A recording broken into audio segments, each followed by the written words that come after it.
Germans are one great nation. I'm watching PBS. It's a show about history and the rise of the Nazis in Germany and how democracy died and freedoms died. They're saying the Nazis, as murderers, all came to power.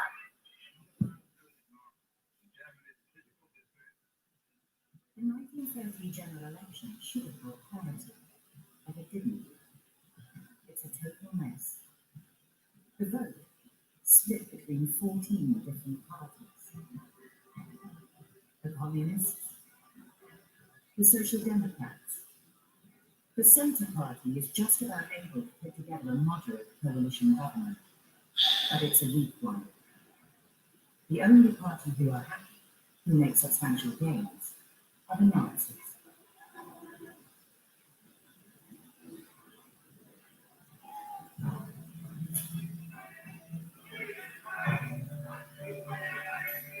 Just a few years ago, the Nazis were violent revolutionists.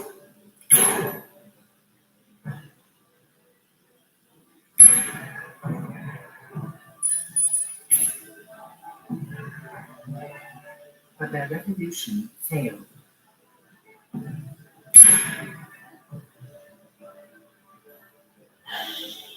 And Hitler was sent to prison.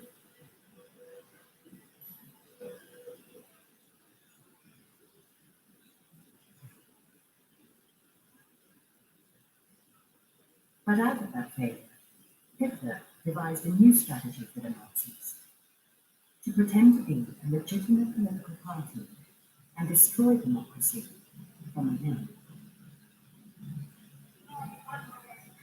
For years, though, they were seen as the lunatic fringe, until now.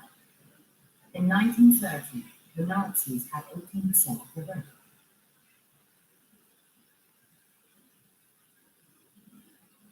And that captures the interest of this man.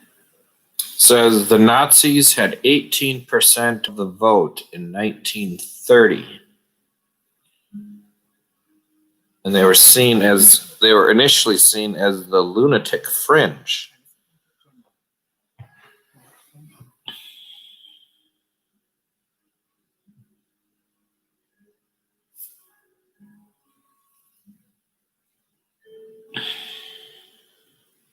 It has been noted by many people that Schleichen in German means to sneak, to creep.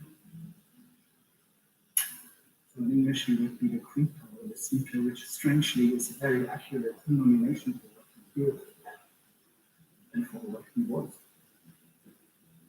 You see politics as a game of Schleichen. He is a master in the play of power.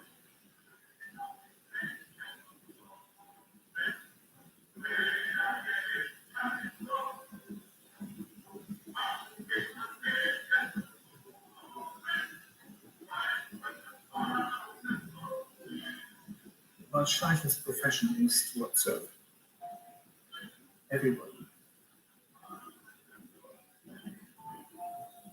And the Nazis appear like Deus ex machina, or like Jack in the Box, is something which was not foreseen. And we offer you this. Here we are. And we offer you a part of the German working class on this other plate. The Nazis have a kind of street cred. And Schleicher is cynical enough. And he thinks to be clever. So this is a horse that we are going to ride. Schleicher wants to use the Nazis to solve a big problem: the threat posed to the aristocratic elite and the increasingly powerful forces of the left. So Schleicher puts up a plan. He wants to replace the current chancellor, supported by a moderate coalition, with his own right-wing choice. But to do this, he needs two things: the backing of the Nazis in the Livechat, and the support of Germany's head of state. The man who has the power to hire and fire the chancellor.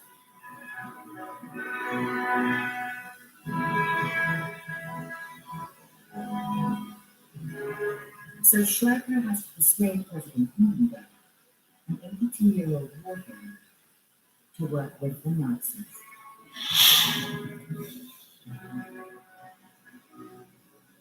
Hindenburg is trying to make sense of this rather chaotic and complex situation. What? He's not really a politician at all. He's my view of his character. Soldiering, particularly in wartime conditions, is an exercise amongst others in command. Politics are somewhat different, particularly in Vermont. And I could see him saying, oh, no, I wish for the simplicity of military command, which of course were not over. He had to do the best he could. Others trying to manipulate. If we look at politics as a game, as Schleicher does, Hindenburg simply is what in chess working the king. Everything comes down to who is close to Hindenburg. Who is close to the king is close to power. So Schleicher is one of the closest person, if not the closest person to the president, is trying to influence and to engineer a meeting with the Nazis. So Schleicher persuades the president to take a meeting with Adolf Hitler. Neither of them have any idea who they're meeting.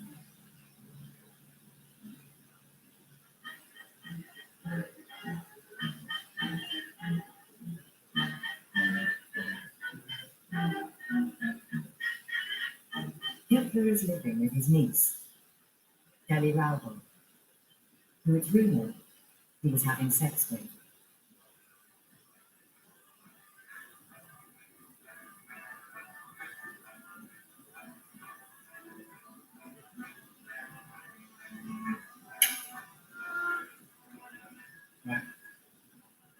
Yeah.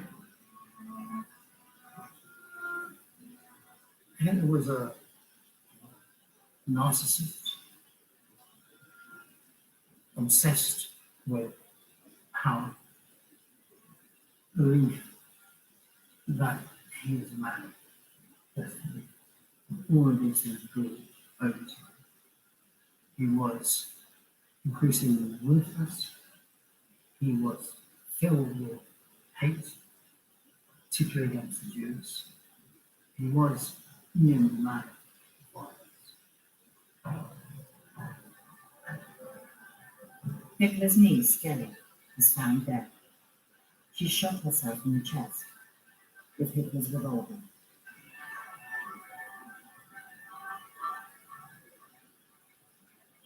There are moments in his life when he completely loses control. You can think, for example, of towards the end of his life in the bunker, and like where Bowen completely goes to pieces. And this also happens with the death of his other girlfriend at the time. Not necessarily because he loved her and he was shocked and so on, but because he thinks it's finished. But just as he thinks it might all be over, only 3 weeks after her suicide, Schleicher has organized an audience for Hitler with President Hindenburg. The key question is to sell the concept that Hitler could be used to build a right-wing coalition which is based on common hatred and on common enemies. Hitler, this is a moment when he realizes that he is corrupt. He's now become part of the political game. Hitler no doubt had his own personal feeling. But I suspect Hindenburg's putting down his nose.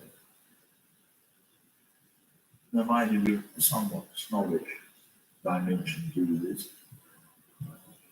What Hindenburg isn't aristocrat. He was a general leader. He is the president of this country. Hitler fought in the First War as a corporal, and Hitler's time in the German army was not marked by any particular distinction. He was rather dismissive of what he called this Austrian court. I don't think it's gone pretty well, really. He comes away from it thinking that Hindenburg now knows who he is, for one thing, and that in due course Hindenburg would be prepared under some circumstances to work on his right chance.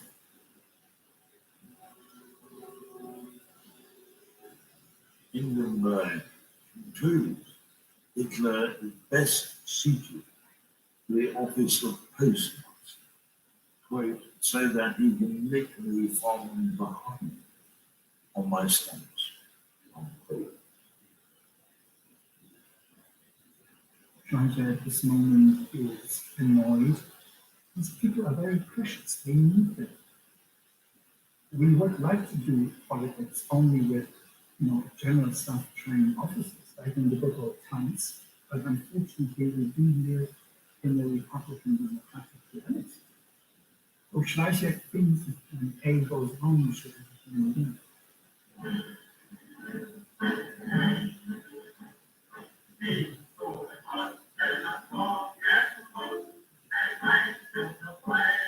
While Hitler is the leader of the Nazis' political party, they also have a paramilitary wing called the Stormtroopers. These disenfranchised men are used to dish out violence on the streets for their enemies.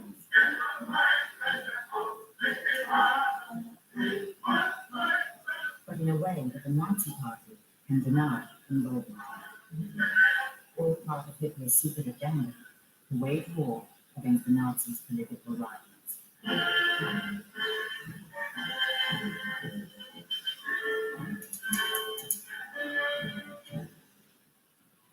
In this too, Schleicher sees an opportunity. Maybe he can persuade Hindenburg to work with the Nazis as a way of harnessing these stormtroopers. For Schleicher, the stormtroopers are precious elements, as he calls the stormtroopers, because the left-wing insurgency, which is communism, socialism, the unions, probably has to be broken by force, and these people represent this force, and they have this power. The German army is weak and depleted, and misses the old man cares about. Maybe they could use the stormtroopers to bolster the ranks.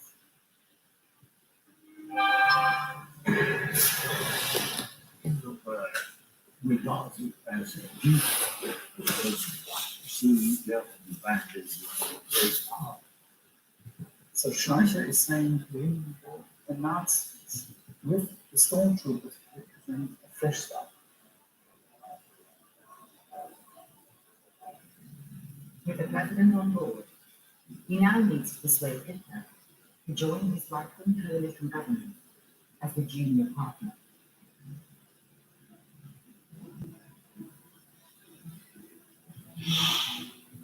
Hitler really is not somebody who's going to enter any kind of coalition government unless he's paid. That would violate the leadership principle. It would kind of undermine his charisma, image, and self-image as the man who's in charge. So Hitler says no. What Hitler wants is another election in which he hopes to do even better. So Schleicher offers another deal. He'll bring elections forward on condition Hitler doesn't vote down his right-wing coalition. In this moment, he perceives him as a servant, someone who is going to play a supporting role. So in the system which would be run by aristocrats like himself, he thinks he can somehow blackmail the Nazis. He can put pressure on the Nazis. And that sooner or later they are going to eat from his hand. whatever the case, it was extracted as a condition of support of democracy that elections should be held. It's like imagine who was next versus Hitler, whereas in fact, it's the other way around. So while Schleicher plots his next chancellor, Hitler sets about winning the hearts and minds of the German people.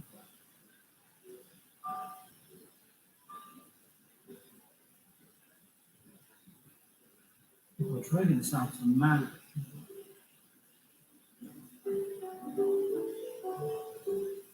He wasn't a token of humanity. He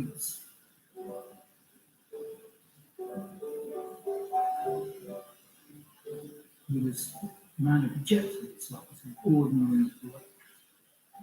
And that, I think, managed to unite many different kinds of people. While Hitler's support grows, some realize that he's not the respectable politician he seems. And one man tries to prove it in court.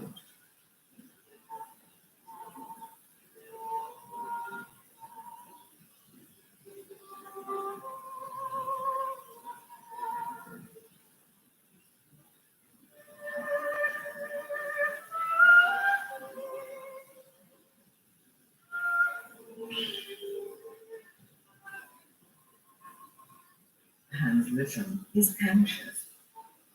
He saw the rise of what he believed is going to be a very dangerous movement. Lichten is a lawyer who is powered by the idea that law is important. He doesn't see law as just a set of rules. He sees it as being the thing that will make the difference in creating a better society, a foundation, a rock on which he can build. He is talking about human rights at a time when very few people did. And he takes on his cases as though life depends on it. Lichten sees what the stormtroopers are doing on the streets.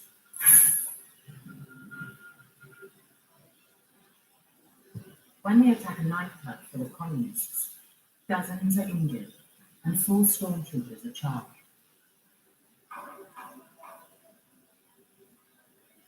Lichten wants to join the dots back to the Nazi party itself. Hitler is saying he believes in law. He believes in a rules-based society. He would never himself do the violence, using violence. But Hans Lichten, he understood what fascism was about. He understood what Nazism was about. And so he thinks, how do we make this case of use in a bigger struggle? And he decides that a summons should be issued to get Hitler to come.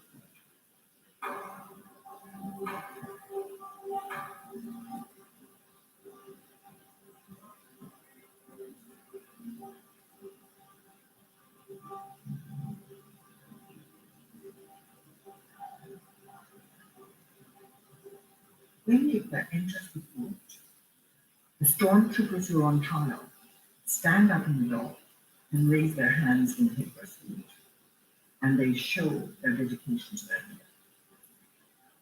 Hitler is absolutely in control. Hitler went there prepared to say something very well rehearsed, and says that he had no knowledge of what the stormtroopers would do. This was a rogue group.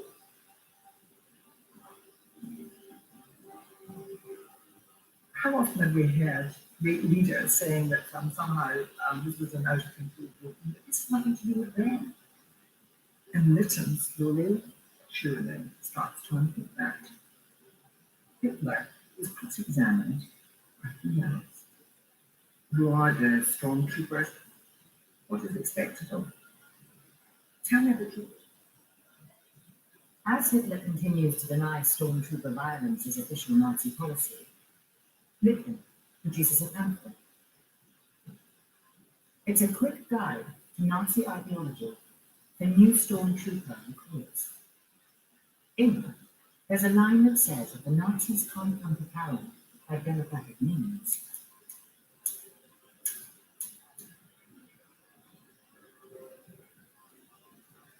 Litton plays his trump card and he presents it to Hitler. Look at this. You're telling us you are a Democrat, that you're running a Democratic party. Look what your pamphlets say. And then he gets angry. In this position of calm leadership, he becomes the rather frothing man that he was capable of being. But keeping at it, slowly and patiently, he wore down the veneer